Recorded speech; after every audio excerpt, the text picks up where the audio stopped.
Okay, so we're on to our next speaker.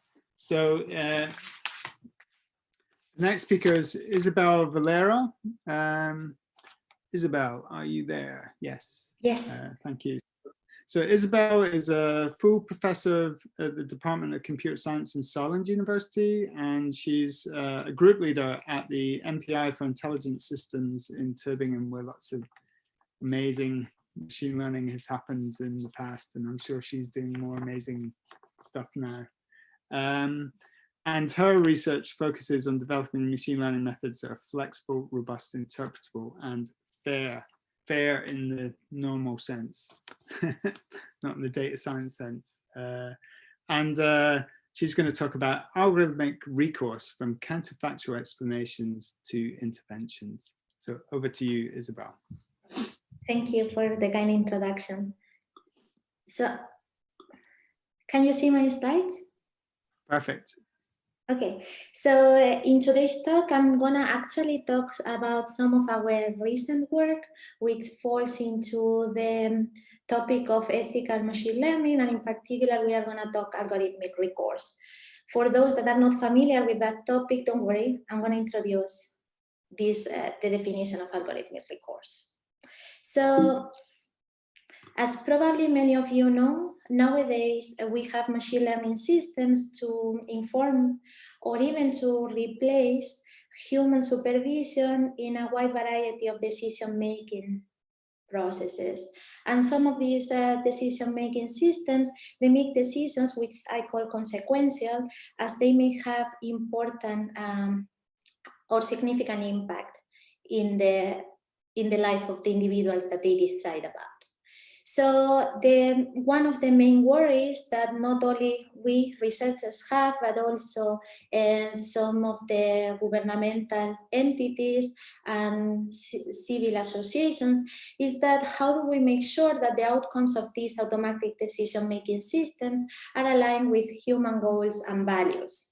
So here I place some of the examples that we can see if we consider all the stakeholders that are involved in a decision-making system, starting for the deployer, all the way to the final individual that we are making the decision about, and overall the society or the justice system. They all have different goals or different objectives to fulfill.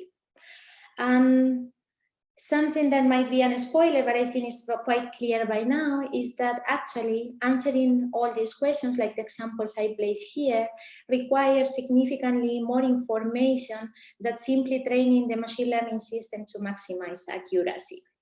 And in today's talk, what I'm gonna do is to give a concrete example of which kind of additional information and challenges we face when we try to answer some of these questions from the perspective of interpretable machine learning. So here we have a definition of interpretability provided by Finalido, Sibelez, and Bim Kim, which is simply the ability to explain or to present in understandable terms to a human. And what we are trying to explain in our case are the decisions made by an algorithmic decision-making system. So if we focus in the final individual that is affected for the decisions by the system, let's say in a scenario of loan approval, these individuals might wonder why they didn't get the loan and what should they do in order to get the loan next time they apply. So a potential answer to such a question might be, you were denied the loan because your salary was 25K. If your salary would have been 30K, you would have gotten the loan. And this kind of explanation provided by the ML system is what in 2017, Sandra Wachter and her collaborators introduced as a counterfactual explanation. But in this same paper, the authors also state that the need of explanations to help individuals to act in order to correct their situation rather than just to understand. Motivated by that concept is where we can define the concept that we are going to focus today, which is algorithmic recourse. and which is defined as the actions required for, or in general, the systematic process of reversing an unfavorable decision across a range of counterfactual scenarios. So if we look formally at the definitions of these two concepts in the context of machine learning, what they have been is to be written as optimization problems. So in the case of counterfactual explanations, what they have defined is the nearest counterfactual, which is no more than the most similar individual to the one that is seeking for recourse that would get the desired outcome. So we are finding here the individual, the most similar, given a similarity or distance metric, that would get a different outcome than the individual, the factual individual seeking for recourse. This formulation may have some additional plausibility constraints to, for example, account that the counterfactual explanation, which is this XCFE that I place here, are in high density regions with respect to the data distribution. And a couple of years later, Hudson and his collaborators, what they did was to rephrase this counterfactual explanation problem into one that focused more on the actions that the individual needs to place in order to achieve recourse or their favorable decision. So that now what we are trying is to find the minimum, the set of actions, where here we measure as shift in the features of the individual, that a minimum cost will ensure recourse.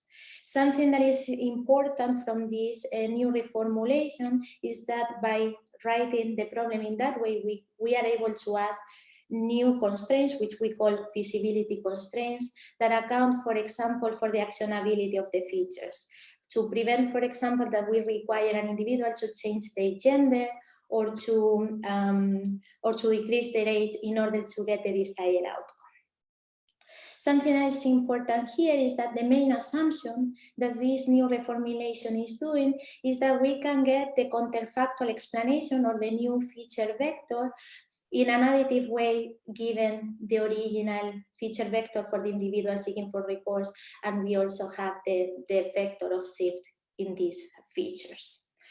However, as we are all aware, in general, the features that we collect from the individuals, they are not independent from each other. So if we consider that we have collected X1, which is the salary of the individual, and X2, which is the savings of the individual, it is well known that a home seeker tends to save 30% of their salary in order when they are looking for a house. So these kind of dependencies between features can be captured using a causal model, which we represent here with this set of what we call structural equations that relate the different observable features with unobservable features or non-variables, and can be additionally represented using a causal graph. So what we also know is that once we are given with a causal model, the way we perform actions in such causal model is through interventions. So what we can do is to rewrite the counterfactual based actions that we got from solving the optimization problem in the slide before, and was giving us a delta, a shift in the vectors that would trigger recourse, hopefully, as an intervention where, in addition to define this delta, the new value of the variables would be therefore the original value plus the delta. We need to define the set of variables for which we will intervene upon, which in this particular case we define as those variables for which we are going to change their value. So as an example, if we have recommended the individual to increase his savings by $5,000, that is a 20% increase with respect to the original value, what we will obtain is this new causal model where now we have broken any dependence between X2 and its parent X1 to fix its value to this particular value. However, once we see the original causal model and the post-intervention or post-action causal model, what it is easy to observe is that actually we can do better. And we can obtain an action or an intervention now that by only increasing 14% the salary of the individual will, due to the causal dependencies, also increased by $3,000 the savings of the individuals, and that would directly ensure recourse to the individual according to this classifier that we got here. So the first result that we can see here is that actually counterfactual explanation-based actions might lead to suboptimal recommendations for the individual to change their situation. But the limitations don't restrict to that example, but they go beyond that. And in particular, our key theoretical result in our original work is that a counterfactual explanation-based action is in general only going to guarantee recourse if and only if the set of descendants of the intervened upon variables, which are here, and we defined before, is empty. That means that we can only intervene on variables that don't have any children according to the causal graph. So how does this key result translate in practice? Well, we either need that while generating the counterfactual explanation-based actions, all of our features in the causal model, in the true causal model, are independent from each other as represented here, so that we can intervene on them without having any impact on the other variables. Or since this assumption is highly unrealistic because we usually don't collect information about individuals that are independent from each other, we can alternatively force independence by intervening not only on those variables for which the shift is different from zero, but also on all its causal descendants. The problem is that, as we have seen before, this approach might be suboptimal, as in the example of the previous slide, or directly infeasible, as we are requiring to be able to intervene on every variable, almost every variable in the graph. So what in our work we did was to actually rephrase the optimization problem for recourse to directly account for the set of interventions that at minimum cost will result in resource. And of course, here what we do is to directly account for the structural counterfactual that directly accounts for how the structural equations will change once we perform an intervention. So here we are having the original structural equations and the post-intervention structural equations. I'm not gonna really enter in details, but basically for those familiar with Pearl's book, basically what we can do is to run the abduction action prediction method to compute the counterfactual value of every variable after an intervention. The main problem of this new formulation is that here we are assuming that we have the structural equations, actually it's inverse, in the true model.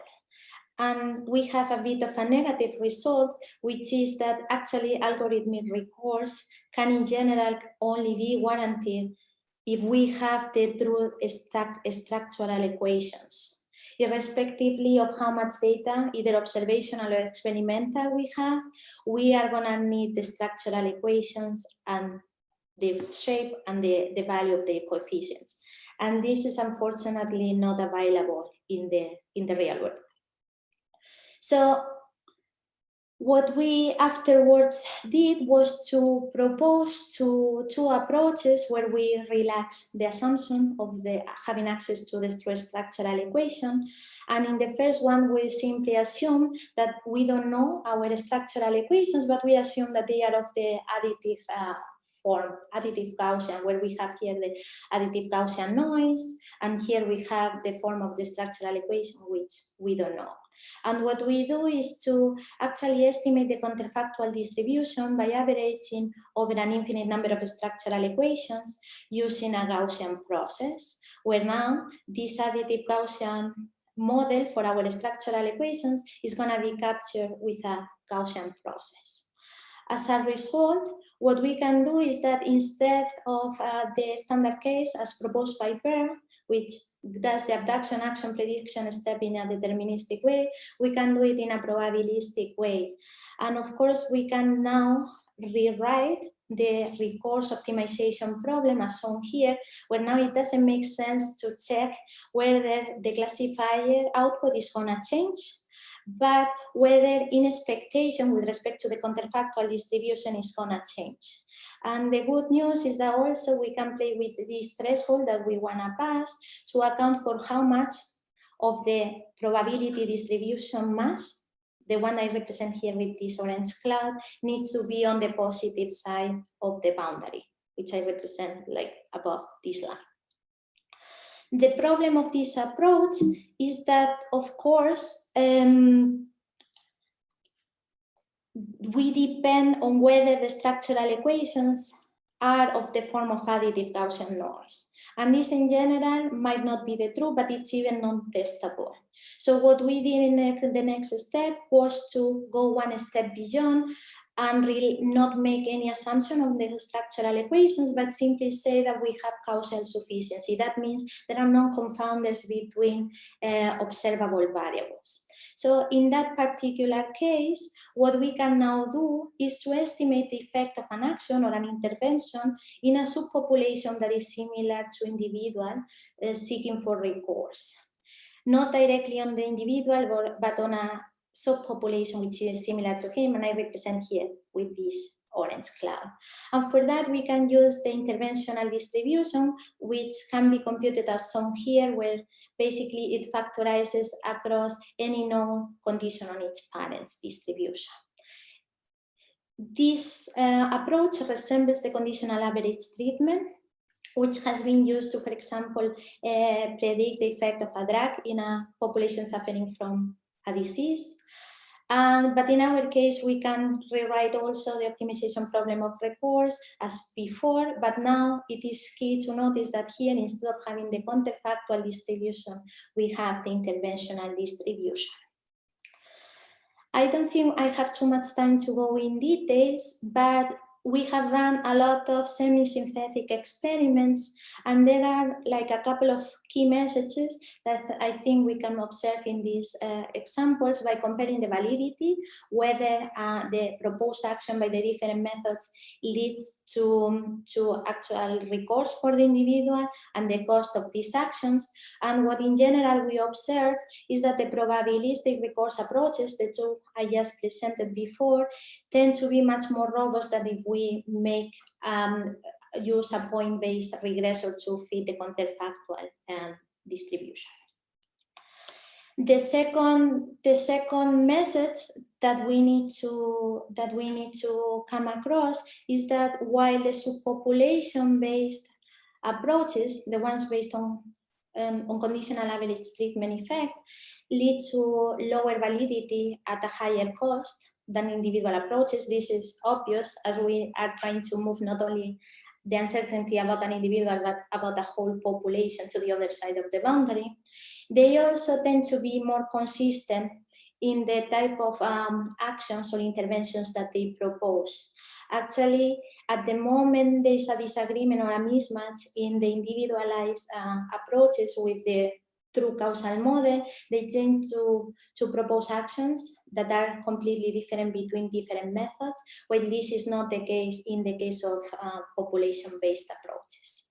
So just to conclude, as we have seen in other topics in the literature of ethical machine learning, it is necessary to have some knowledge of the causal model underlying in our data.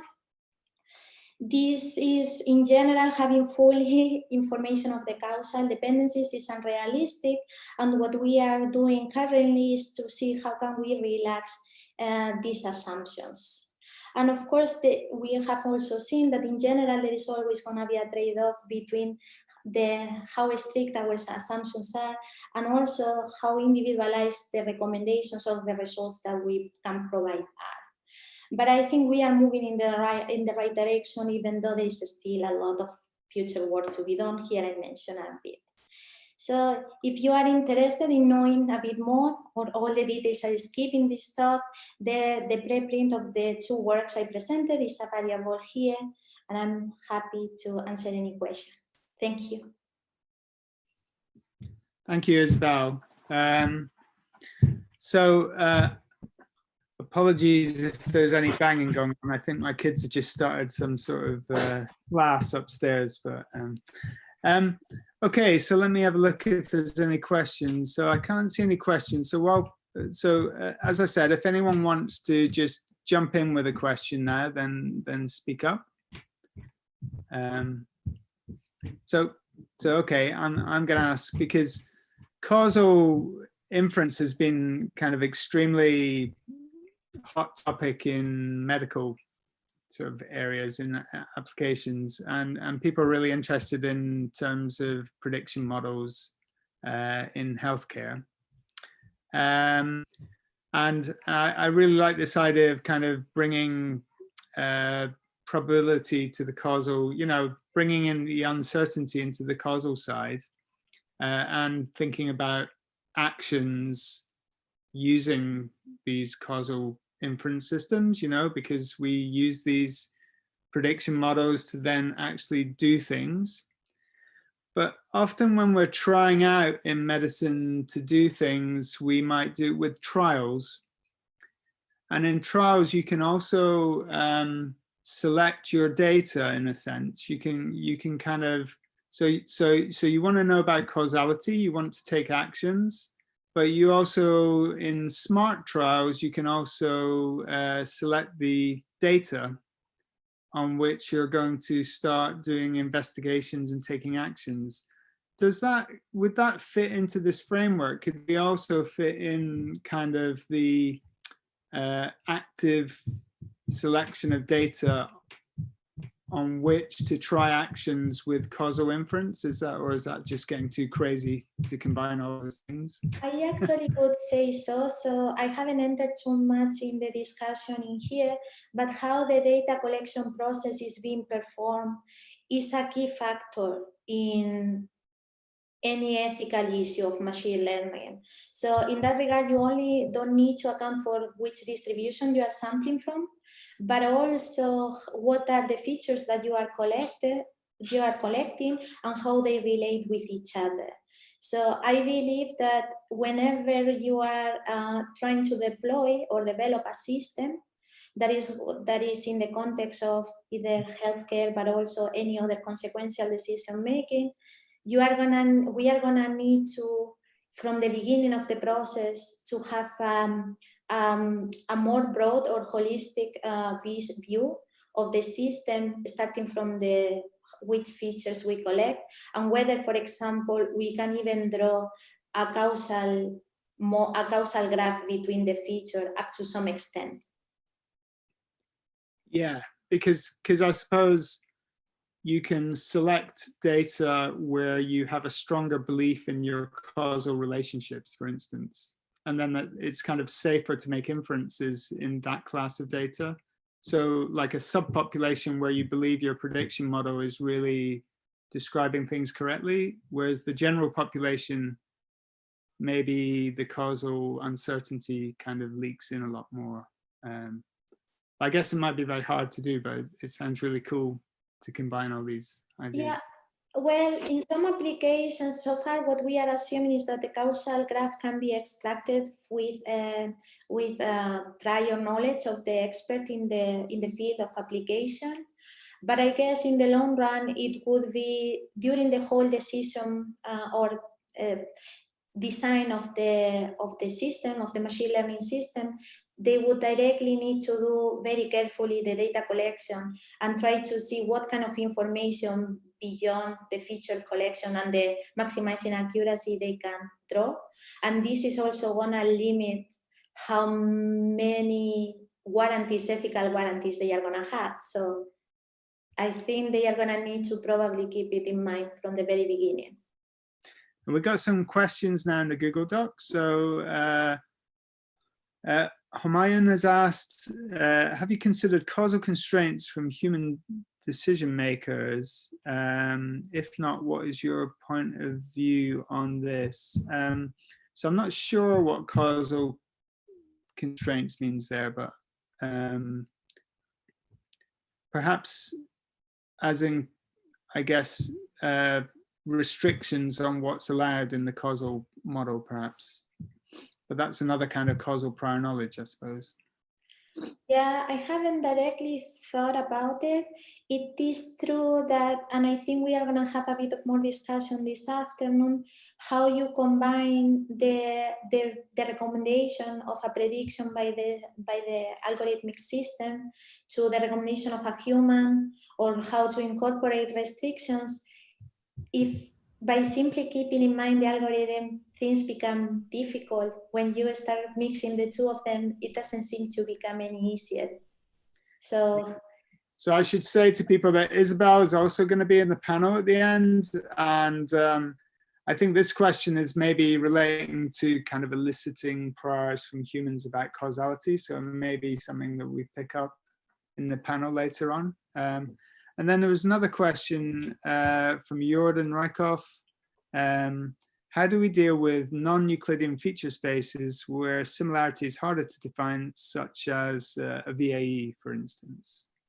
So right now we are actually not making any assumption on in our subpopulation approach. Actually, what we are doing is to infer the interventional distribution as many conditionals or as many regressors as nodes in the graph, and for that we are using a conditional variation autoencoder.